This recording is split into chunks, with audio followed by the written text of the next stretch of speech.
सक्नुहुन्छ जय मासी मम्मी ओहो हाम्रो मम्मी त हेर्नु न हेलो अनि हाई सबैजनालाई जय मासी एन्ड नमस्कार इट्स मी समीक्षा बान्तावालाई स्वागत छ समीक्षाको भ्लगमा। अनि यो समय र धेरै समय पछिको बादमा तपाईँहरूको बिचमा मैले छोटो भ्लगलाई लिएर आइसकेको छु र समीक्षा चाहिँ कुन ठाउँमा जाँदैछिन् र भने कुन ठाउँको यात्रा भन्ने कुरा चाहिँ अगाडिको थमेलमा हेरेर थाहा पाइसक्नु भयो साथीहरू।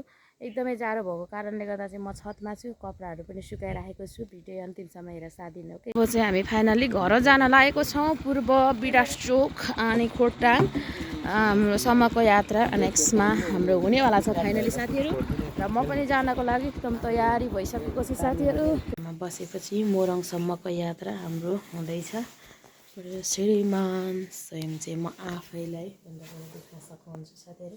अब जान लागेको छौँ हामी। अब मोरङ अथवा पिच बाटोतिर जाँदा चाहिँ म तपाईँहरूलाई देखाउने छु अनि केही दृश्यहरू र म मोरङ पुगेपछि घर पुगेपछि तपाईँहरूलाई देखाउने छु है त। हुन्छ गाइज ओके। ल है साथीहरू फाइनली हामी चाहिँ कस्तो मेरो टुर पनि यस्तो भएर चाहिँ खाजा खाने ठाउँमा र मेसिनमा अनि म आफूले चाहिँ चाउमिन खान लागेको है साथीहरू। एकदमै धेरै चिसो बढेको छ अनि तातो तातो चाहिँ चाउमिन खाँदै है त।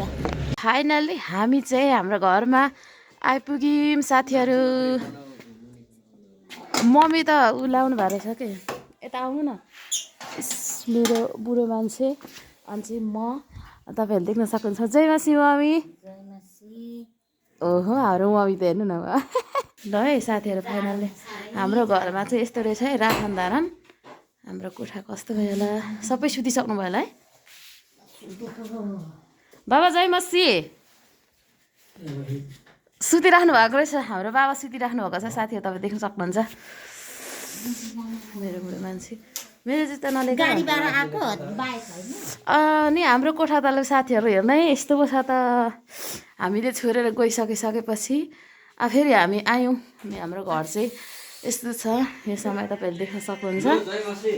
हाम्रो भैँसी बिहा समयमा चाहिँ हाम्रो मोरङ विराट चोकमा आइसकिसकेपछि यो चाहिँ भोलिपल्टको भिडियो चाहिँ यसरी तपाईँहरूले देख्न सक्नुहुन्छ। एकदमै धेरै राम्रो यता गुलाबको फुलहरू नै फुलिरहेको छ साथीहरू। र यो फुल चाहिँ मैले कतिचोटि रोपेर नि होइन ट्राई गरेको, हुँदै भएन वहाँ यो पर्वत जिल्लामा। तर यहाँ चाहिँ बब्बाल छ है। यहाँ हेर्नुहोस् न गुलाबको फुल अनि यो समय तपाईँहरूले देख्न सक्नुहुन्छ। फुल चाहिँ एकदमै धेरै राम्रो फुलेको छ क्या। र यस समयमा यहाँ पनि र यहाँको यस्तो छ क्या, यहाँको चाहिँ वरिपरिको दृश्य। तर बाँदर आएर है कुखुराको खोर पनि यतातिर। यहाँ चाहिँ दाउराको कटेरा अनि चाहिँ यो चाहिँ हाम्रो सुँगुरहरू रहेछ। सुँगुर चु चु चु चु अनि यो चाहिँ ठुलो ठुलोहरू दुईवटा सुँगुरहरू चाहिँ परालको टौवा हाम्रो के अरे भैँसीको लागि चाहिँ एकदमै धेरै ठुलो है। सागहरू चाहिँ भएको रहेछ कि यहाँ परसम्म साग तर ठाडो खालको। यो समयमा मकै पनि वरिपरि चाहिँ यस्तो छ। फाइनली साथीहरू हाम्रो चाहिँ आँप अनि त्यसपछि लिची अनि त्यसपछि रुख कटहरहरू चाहिँ अनि छ है। यो चाहिँ लिचीको बोट, यो चाहिँ हाम्रो छिमेकीको घर। र यो समयमा चाहिँ मेरो सासू मम्मीले रोप्नु भएको फुलहरू एकदमै धेरै राम्रो फुलेको छ यस्तो राम्रो। अनि यो चाहिँ के भन्छ यसलाई, चुच्चे करेला पनि यसरी रहेछ। भाग कस्तो है यतातिर पनि। र चाहिँ हाम्रो घर साथीहरू धेरै समयको पछि 3 वर्षको बादमा घर आइएको छ। चाहिँ हाम्रो घर अगाडिको गेट फुल र यो चाहिँ गेट बाबाले बनाउनु भएको। यो गेट चाहिँ जतिखेर पनि बन्द हुन्छ है। गेट फुल चाहिँ साह्रै राम्रो बनाएर यहाँनिर हुँदै रहेछ। र यस्तो छ हाम्रो घर वरिपरि चाहिँ। यो चाहिँ हाम्रो घर माथि छर थप्ने भन्ने कुरा मात्रै छ, तर कुरा मात्रै हो, भएको चाहिँ छैन। तल तलतिर पनि बारीहरू छ अनि यता यो घर अगाडि हाम्रो घर अगाडि हो यो है साथीहरू। क्रिसमस ट्री पनि यति धेरै ठुलो भइसकेको छ। फाइनली साथीहरू म पनि यो समयमा होइन मेरो घर अगाडि र मलाई चाहिँ यहीँबाट के भन्छ भित्राउनु भएको थियो कि साथीहरू है। यसरी भएर सकिन्छ। अनि यहाँनिर बोरीहरू रहेछन्। यहाँ हाम्रो पहिलाको पुरानो घर प्रार्थना कोठा र यो चाहिँ हाम्रो घर है। फाइनली साथीहरू तपाईँहरूले देख्न सक्नु भइसकिसक्यो मेरो घरको भिडियो।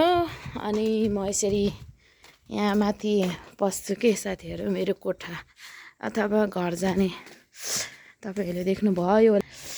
अनि त्यसपछि यो म आइसकिसकेपछिको हाम्रो रुम चाहिँ मैले यस्तो बनाएको छु है त साथीहरू। देख्न सक्नुहुन्छ र हाम्रो चाहिँ यो जिजसको यो के भन्छ डोर।